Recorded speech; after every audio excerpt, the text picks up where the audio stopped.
ನಮಸ್ಕಾರ, ನೀವು ನೋಡ್ತಾ ಇದ್ದೀರಾ ಸುಮನ್ ಟಿವಿ ಕನ್ನಡ. ನಾನು ಮಹೇಶ್. ವೀಕ್ಷಕರೇ, ದ್ರಾವಿಡ ನಾಡು ತಮಿಳುನಾಡಿನಲ್ಲಿ ಚುನಾವಣಾ ಅಖಾಡ ರಂಗೇರ್ತಾ ಇದೆ. ಶತಾಯ ಗತಾಯ ಮತ್ತೊಮ್ಮೆ ಅಧಿಕಾರವನ್ನು ಹಿಡಿಲೇಬೇಕು ಅಂತ ಹೇಳಿ ಎಂ.ಕೆ. ಸ್ಟಾಲಿನ್ ನೇತೃತ್ವದ ಡಿಎಂಕೆ ಶತಾಯ ಪ್ರಯತ್ನವನ್ನು ನಡೆಸ್ತಾ ಇದೆ. ಮತ್ತೊಂದು ಕಡೆ ಈ ಬಾರಿಯಾದರೂ ಚುಕ್ಕಾಣಿಯನ್ನ ಹಿಡಿಬೇಕು ಅಂತ ಹೇಳಿ ಅಣ್ಣಾ ಡಿಎಂಕೆಯು ಕೂಡ ಜಿದ್ದಿಗೆ ಬಿದ್ದಿದೆ.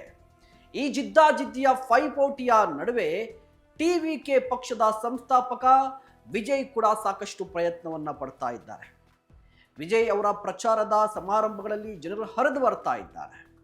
ಹಾಗಾದ್ರೆ ಈ ಬಾರಿ ತಮಿಳುನಾಡಿನ ಚುಕ್ಕಾಣಿ ಹಿಡಿಯುವಂತಹ ವ್ಯಕ್ತಿ ಯಾರು, ಯಾವ ಪಕ್ಷಕ್ಕೆ ಬಹುಮತ ಅನ್ನುವಂತಹ ಕುತೂಹಲ ಎಲ್ಲರಲ್ಲೂ ಕೂಡ ಇದೆ. ಇದರ ನಡುವೆ ಚುನಾವಣಾ ಪೂರ್ವ ಸಮೀಕ್ಷೆ ಬಂದಿದೆ. ಆ ಚುನಾವಣಾ ಪೂರ್ವ ಸಮೀಕ್ಷೆಯಲ್ಲಿ ಅತಿರಥ ಮಹಾರಥ ಎನಿಸಿಕೊಂಡಂತಹ ಪಕ್ಷಗಳಿಗೆ ಬಿಗ್ ಶಾಕ್ ಎದುರಾಗಿದೆ. ಫಾರ್ ದಿ ಫಸ್ಟ್ ಟೈಮ್ ದ್ರಾವಿಡ ನಾಡು ತಮಿಳುನಾಡಲ್ಲಿ ಬದಲಾವಣೆಯ ಗಾಳಿ ಬೀಸತೊಡಗಿದೆ. ಹಾಗಾದ್ರೆ ಈಗ ಬಂದಿರುವಂತಹ ಸಮೀಕ್ಷೆಯ ಪ್ರಕಾರ ಯಾವ ಪಕ್ಷ ಅಧಿಕಾರಕ್ಕೆ ಬರುತ್ತೆ, ಟ್ರೆಂಡ್ ಏನು ಹೇಳ್ತಾ ಇದೆ, ಅದರ ಕಂಪ್ಲೀಟ್ ರಿಪೋರ್ಟ್ ಅನ್ನ ಕೊಡ್ತಾ ಹೋಗ್ತೀನಿ. ಅದಕ್ಕೂ ಮುನ್ನ ನೀವಿನ್ನು ನಮ್ಮ ಚಾನಲ್ ಅನ್ನ ಸಬ್ಸ್ಕ್ರೈಬ್ ಮಾಡಿಲ್ಲ ಅಂದ್ರೆ ದಯವಿಟ್ಟು ಈ ಕೂಡಲೇ ಸಬ್ಸ್ಕ್ರೈಬ್ ಮಾಡಿ. ಸುಮನ್ ಟಿವಿ ಕನ್ನಡದಲ್ಲಿ ಜಾಹೀರಾತು ನೀಡಲು ಸಂಪರ್ಕಿಸಿ 9636376663. ವೀಕ್ಷಕರೇ, 2026 ತಮಿಳುನಾಡು ಸಾರ್ವತ್ರಿಕ ಚುನಾವಣೆ ಇಡೀ ದೇಶದ ಕುತೂಹಲಕ್ಕೆ ಕಾರಣವಾಗಿದೆ. ಕಾರಣ, ಅಧಿಕಾರದಲ್ಲಿರುವಂತಹ ಡಿಎಂಕೆ, ಎಂ.ಕೆ. ಸ್ಟಾಲಿನ್ ಮುಖ್ಯಮಂತ್ರಿ, ಅವರ ಪುತ್ರ, ಇವರಿಬ್ಬರೂ ಕೂಡ ಹಿಂದುತ್ವ ವಿಚಾರಕ್ಕೆ ಸಂಬಂಧಪಟ್ಟಂತೆ ಹೇಳಿಕೆಗಳನ್ನ ಕೊಟ್ಟು ವಿವಾದಕ್ಕೆ ಕಾರಣರಾಗಿದ್ರು. ಉದಯನಿಧಿ ಸ್ಟಾಲಿನ್ ಹಿಂದುತ್ವವನ್ನ ಸೋಂಕು ಅಂತ ಕೂಡ ಹೇಳಿಕೆಯನ್ನ ಕೊಟ್ಬಿಟ್ಟಿದ್ರು. ದೊಡ್ಡ ವಿವಾದಕ್ಕೆ ಕಾರಣವಾಗಿತ್ತು. ಸೊ ಈ ಬಾರಿ ತಮಿಳುನಾಡಿನಲ್ಲಿ ಈ ಹಿಂದುತ್ವ ವಿರೋಧಿ, ಹಿಂದೂ ವಿರೋಧಿ ಅಂತ ಆರೋಪ ಮಾಡುವಂತಹ ಬಿಜೆಪಿ, ಎಂ.ಕೆ. ಸ್ಟಾಲಿನ್ ಪಕ್ಷವನ್ನ ಹಿಂದೂ ವಿರೋಧಿ ಪಕ್ಷ ಅಂತ ಹೇಳಿ ಬಿಜೆಪಿ ಆರೋಪ ಮಾಡ್ತಾ ಇದೆಯಲ್ವಾ. ಸೊ ಬಿಜೆಪಿ ಶತಾಯ ಗತಾಯ ಡಿಎಂಕೆಯನ್ನ ಸೋಲಿಸಬೇಕು, ಆ ಮೂಲಕ ದಕ್ಷಿಣದಲ್ಲಿ ಬಿಜೆಪಿಯನ್ನ ಕಟ್ಟಿ ಬೆಳೆಸಬೇಕು ಅಂತ ಹೇಳಿ ಪ್ರಯತ್ನವನ್ನ ಪಡ್ತಾ ಇದ್ದಾರೆ ನರೇಂದ್ರ ಮೋದಿ, ಅಮಿತ್ ಶಾ ಅವರು. ಆದರೆ ದ್ರಾವಿಡ ನಾಡು ತಮಿಳುನಾಡಿನಲ್ಲಿ ಅಷ್ಟು ಸುಲಭನ ಗೆಲ್ಲೋದು ಬಿಜೆಪಿ ಅಂತ ಹೇಳಿದ್ರೆ ಸುಲಭದ ಮಾತಲ್ಲ. ನಿಜ ಸತ್ಯ, ಸದ್ಯ ಅಣ್ಣಾ ಡಿಎಂಕೆ ಜೊತೆ ಬಿಜೆಪಿ ಮೈತ್ರಿಯನ್ನ ಮಾಡಿಕೊಂಡಿದೆ. 2024ರಲ್ಲಿ ಮೈತ್ರಿ ಇರಲಿಲ್ಲ, ಅಂದ್ರೆ ಲೋಕಸಭಾ ಚುನಾವಣೆ ಸಂದರ್ಭದಲ್ಲಿ. ಈ ಬಾರಿ ಮೈತ್ರಿ ಆಗಿದೆ. ಸೊ ಈ ಮೈತ್ರಿ ಈ ಬಾರಿಯ ಚುನಾವಣೆಯಲ್ಲಿ ಏನಾದರೂ ಪರಿಣಾಮ ಬೀರುತ್ತಾ ಅಂತ ಹೇಳಿದ್ರೆ ಸದ್ಯ ಬಂದಿರುವಂತಹ ಸಮೀಕ್ಷೆ ಹೌದು ಅಂತ ಹೇಳ್ತಾ ಇದೆ. ಸದ್ಯದ ಸಮೀಕ್ಷೆ ಪ್ರಕಾರ ಅಣ್ಣಾ ಡಿಎಂಕೆಗೆ ಬಹುಮತ ಬರುವಂತಹ ಅಥವಾ ಸರಳ ಬಹುಮತ ಸಿಗುವಂತಹ ಚಾನ್ಸಸ್ ಇದೆ. ಡಿಎಂಕೆ ಸೋಲುವ ಚಾನ್ಸಸ್ ಇದೆ. ಹಾಗಾದ್ರೆ ವಿಜಯ್ ಕತೆ ಏನು? ಕಿಂಗ್ ಆಗ್ತಾರಾ, ಕಿಂಗ್ ಮೇಕರ್ ಆಗ್ತಾರಾ ಅನ್ನುವಂತಹ ಕುತೂಹಲ.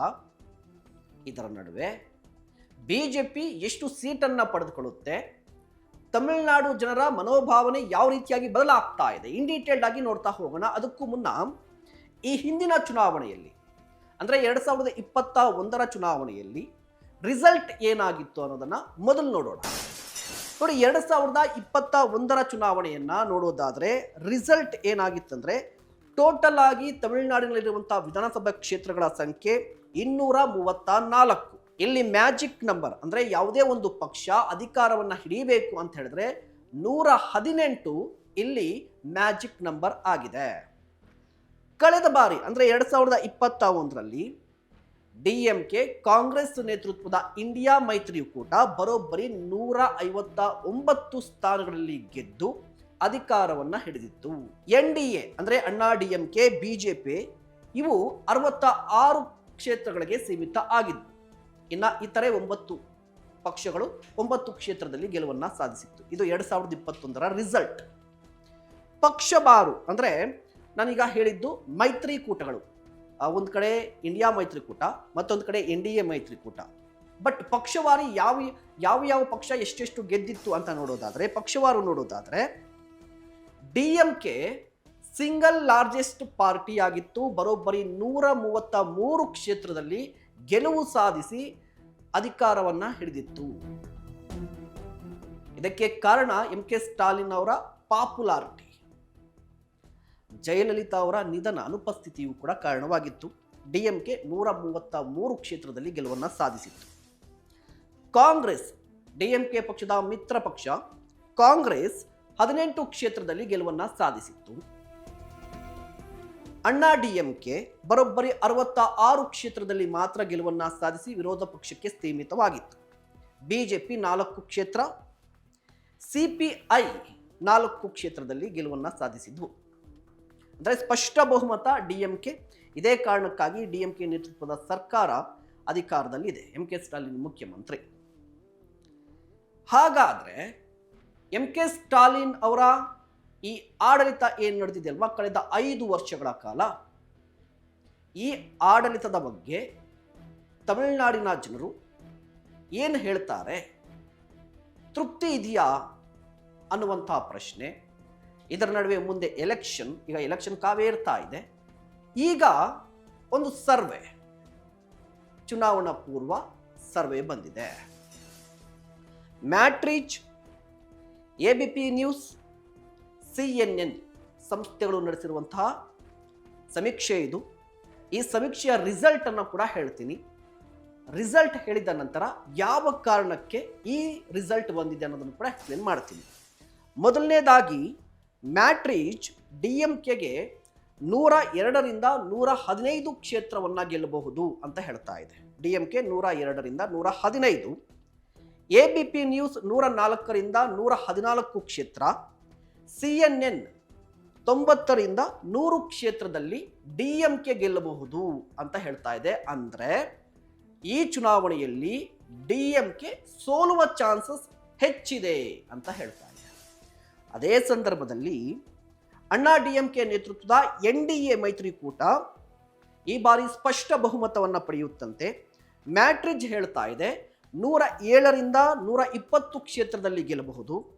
ABP ನ್ಯೂಸ್ 114ರಿಂದ 127, ಅದೇ ರೀತಿಯಾಗಿ CNN ಸಂಸ್ಥೆ ಹೇಳ್ತಾ ಇದೆ 130ರಿಂದ 140, ಅಂದರೆ ದೊಡ್ಡ ಪ್ರಮಾಣದಲ್ಲಿ ಗೆಲ್ಲಬಹುದು NDA ಮೈತ್ರಿಕೂಟ ಅಂತ ಹೇಳಿ.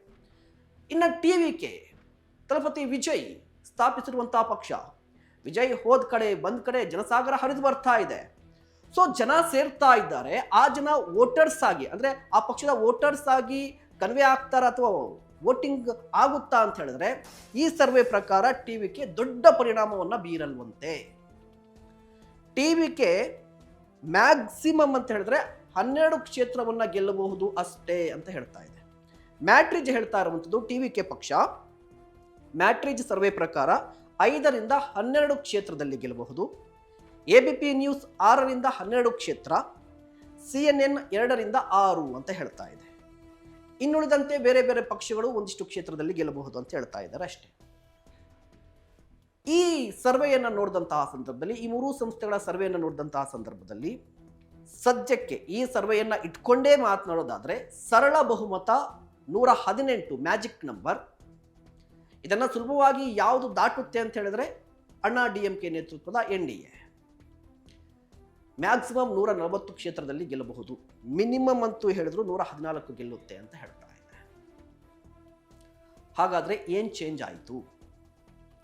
ಯಾಕೆ ಈ ಸಮೀಕ್ಷೆ ಈ ರೀತಿಯಾಗಿ ಬಂದಿದೆ? ಈ ಸಮೀಕ್ಷೆಯ ಅಂಕಿಅಂಶವನ್ನ ಇಟ್ಕೊಂಡು ಮಾತನಾಡೋದಾದ್ರೆ ಯಾವ ಕಾರಣಕ್ಕೆ ಏನ್ ಚೇಂಜ್ ಆಗಿರಬಹುದು?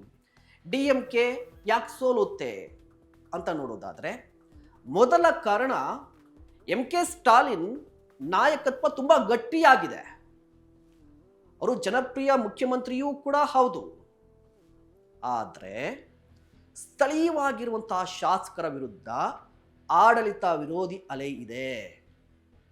ಮುಖ್ಯಮಂತ್ರಿ ಚೆನ್ನಾಗಿದ್ದಾರ್ರಿ, ಮುಖ್ಯಮಂತ್ರಿಯ ಬಗ್ಗೆ ಯಾವುದೇ ಪ್ರಶ್ನೆ ಇಲ್ಲ. ಬಟ್ ಸ್ಥಳೀಯವಾಗಿರುವಂತಹ ಶಾಸಕರ ವಿರುದ್ಧ ಅಸಮಾಧಾನ ಇದೆ. ಆಡಳಿತ ವಿರೋಧಿ ಅಲೆ ಲೋಕಲ್ ಲೆವೆಲ್ ಅಲ್ಲಿ ಇದೆ. ಇದ್ರ ಜೊತೆಗೆ ಕುಟುಂಬ ರಾಜಕಾರಣ ಅನ್ನೋದು MK ಸ್ಟಾಲಿನ್ ಅವರಿಗೆ ಹಿನ್ನಡೆಗೆ ಕಾರಣ ಆಗಬಹುದು. ಕುಟುಂಬ ರಾಜಕಾರಣ MK ಸ್ಟಾಲಿನ್ಗೆ ಬ್ಯಾಕ್ ಫೈರ್ ಆಗಬಹುದು.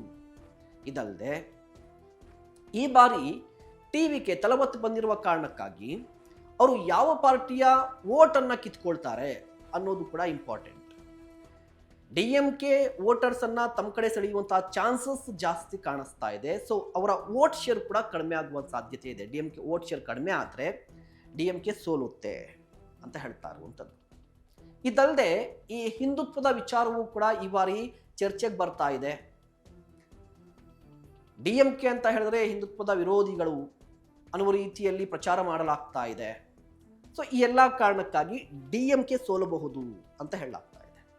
ಇನ್ನು ಅಣ್ಣಾ DMK ಯಾಕೆ ಗೆಲ್ಲುತ್ತೆ ಅಂತ ಹೇಳಿದ್ರೆ ಸಾಮಾನ್ಯವಾಗಿರುವಂಥದ್ದು ಏನು ಅಂತ ಹೇಳಿದ್ರೆ ಸದ್ಯ ತಮಿಳುನಾಡಿನಲ್ಲಿ ಆಡಳಿತ ವಿರೋಧಿ ಅಲೆ ಇದೆ. MK ಸ್ಟಾಲಿನ್ ಬಗ್ಗೆಯೂ ಕೂಡ ಒಂದಿಷ್ಟು ಅಸಮಾಧಾನಗಳಿದೆ. ಲೋಕಲ್ ಲೆವೆಲಲ್ಲೂ ಕೂಡ ಜನರು ಒಂದು ರೀತಿಯಾಗಿ ಶಾಸಕರ ವಿರುದ್ಧ ಅಸಮಾಧಾನಗೊಂಡಿದ್ದಾರೆ. ಆಡಳಿತ ವಿರೋಧಿ ಅಲೆ, BJP ಮತ್ತು AIDMK ಮತ್ತೆ ಒಂದಾಗಿದೆ. ಈ ಕಾರಣಕ್ಕಾಗಿ ಹೆಲ್ಪ್ ಆಗಬಹುದು ಅಂತ ಹೇಳ್ತಾ ಇದ್ದಾರೆ. ಆದರೂ ಕೂಡ ಈ ಸರ್ವೆ ಸತ್ಯನಾ ಅಂತ ಹೇಳಿದ್ರೆ ಹೇಳಕ್ಕೆ ಸಾಧ್ಯ ಇಲ್ಲ. ನಮ್ಮ ದೇಶದಲ್ಲಿ ಬಂದಿರುವಂತಹ ಎಲ್ಲ ಸರ್ವೆಗಳು ನಿಜ ಅಂತ ಹೇಳೋಕ್ಕೂ ಸಾಧ್ಯ ಇಲ್ಲ, ಸುಳ್ಳು ಅಂತ ಹೇಳೋಕ್ಕೂ ಕೂಡ ಸಾಧ್ಯ ಇಲ್ಲ. ಅದಕ್ಕೆ ಸಾಕಷ್ಟು ಎಕ್ಸಾಂಪಲ್ಸ್ ಇದೆ. ಬಟ್ ಇವತ್ತಿನ ಈ ಸರ್ವೆಯನ್ನು ನೋಡಿದ್ರೆ ಮೇ ಬಿ ತಮಿಳುನಾಡಿನಲ್ಲಿ ಹಂಗ್ ಅಸೆಂಬ್ಲಿ ಬರಬಹುದು, ಅತಂತ್ರದ ಸ್ಥಿತಿ ನಿರ್ಮಾಣ ಆಗಬಹುದು, ಅಥವಾ ಯಾವುದಾದ್ರೂ ಒಂದು ಪಕ್ಷ ಗೆದ್ರೂ ಕೂಡ ಅದು ನೆಕ್ ಟು ನೆಕ್ ಫೈಟ್ ನಡುವೆ ಗೆಲ್ಲಬಹುದು ಅಂತ. ಇದು ಬೇರೆ ಬೇರೆ ಸಂಸ್ಥೆಗಳು ನಡೆಸಿರುವಂತಹ ಸರ್ವೆ. ಆದರೆ DMK ಒಂದು ಸರ್ವೆ ನಡೆಸಿದೆ. ಸದ್ಯ ಸರ್ಕಾರ ನಡೆಸ್ತಾ ಇದೆಯಲ್ವಾ DMK, MK ಸ್ಟಾಲಿನ್ ಅವರ ನೇತೃತ್ವದಲ್ಲಿ, ಆ ಸರ್ವೆ ಕೂಡ ಬಂದಿದೆ ಈಗ. ಆ ಸರ್ವೆ ಪ್ರಕಾರ DMK ಗೆಲ್ಲುತ್ತೆ. DMK ಮಾಡ್ಕೊಂಡಿರುವಂತಹ ಆಂತರಿಕ ಸಮೀಕ್ಷೆ ಇದು. ಈ ಸರ್ವೆಯ ರಿಸಲ್ಟ್ ಕೂಡ ಹೇಳ್ತೀನಿ ನೋಡಿ. ಮ್ಯಾಜಿಕ್ ನಂಬರ್ 118 ಅಲ್ವಾ. DMK 159ರಿಂದ 165 ಕ್ಷೇತ್ರದಲ್ಲಿ ಗೆಲ್ಲುತ್ತಂತೆ. NDA 64ರಿಂದ 70, TVK 4ರಿಂದ 6. ಅಂದರೆ DMK ನಡೆಸಿರುವಂತಹ ಆಂತರಿಕ ಸಮೀಕ್ಷೆಯಲ್ಲಿ ಕಳೆದ ವಾರ ರಿಸಲ್ಟ್ ಏನಾಗಿತ್ತಲ್ವ 133 ಇತ್ತಲ್ವಾ, ಅದು ಇನ್ನೂ 30 ಕ್ಷೇತ್ರಗಳು ಹೆಚ್ಚಾಗಿ ಗೆಲ್ಲುತ್ತೆ ಅಂತ DMK ಹೇಳ್ತಾ ಇರುವಂಥದ್ದು. ಈ ಸಮೀಕ್ಷೆಯೂ ಕೂಡ ಇಟ್ಕೊಂಡಿದ್ದಾರೆ. ಬಟ್ ಅಂತಿಮವಾಗಿ ಮತದಾರ ಯಾರಿಗೆ ವೋಟ್ ಹಾಕಿ ಗೆಲ್ಲಿಸ್ತಾನೆ ಅನ್ನೋದಷ್ಟೇ ಇಂಪಾರ್ಟೆಂಟ್. ಇನ್ನೇನು ಕೆಲವೇ ದಿನಗಳಲ್ಲಿ ಆ ರಿಸಲ್ಟ್ ಕೂಡ ಬರುತ್ತೆ. ಈ ಸಮೀಕ್ಷೆಯ ಪ್ರಕಾರ ಸದ್ಯಕ್ಕೆ ಒಂಚೂರು ಮುನ್ನಡೆಯನ್ನು ಸಾಧಿಸಿರುವಂಥದ್ದು ಯಾವುದು ಅಂತ ಹೇಳಿದ್ರೆ ಅಣ್ಣಾ DMK, BJP. ನಿಮ್ಗೇನನ್ಸುತ್ತೆ? ದ್ರಾವಿಡ ನಾಡಲ್ಲಿ BJP ನೇತೃತ್ವದ BJP ಮಿತ್ರ ಪಕ್ಷದ ಅಣ್ಣಾ DMK ಗೆಲ್ಲುವ ಸಾಧ್ಯತೆ ಇದೆಯಾ? ಗೆದ್ರೆ ಯಾವ ಕಾರಣಕ್ಕೆ? ಅಥವಾ TVK ತಳಪತಿ ಕಿಂಗ್ ಮೇಕರ್ ಆಗ್ತಾರಾ? ದಯವಿಟ್ಟು ಕಮೆಂಟ್ ಮಾಡಿ. ಇಂತಹ ಮತ್ತಷ್ಟು ಕಂಟೆಂಟ್ಗಾಗಿ ನೋಡ್ತಾ ಇರಿ ಸುಮನ್ TV ಕನ್ನಡ.